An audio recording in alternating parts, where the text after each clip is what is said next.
Shoot, ang ganda nung kay Peru. Sana sundan ng maganda ng Philippines. Let's... Okay.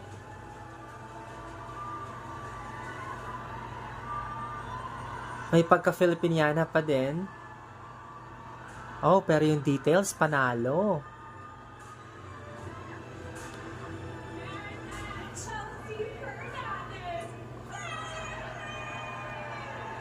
Oh my God, look at her.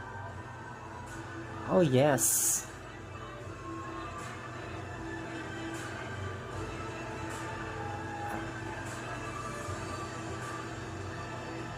It almost like a national costume, no?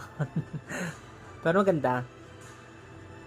Pero compared kay Peru, 10/10 ako kay Peru. In totality. Pero itong ganda rin, no? 10/10 din to. Oh, tingnan natin ang mga reaksyon ng mga babaylan. Oh, napa-clap si Thailand. Miss Cosmo first runner-up. Iba eh, no? Lalo na sa waistline. Ganda, daming details. Sana may big screen sila dyan para makita ng mga audience na nasa malayo. Kasi ang ganda, lalo pag dumidilim mo. Panalo. Ang ganda. Good job, Chelsea. Ganda.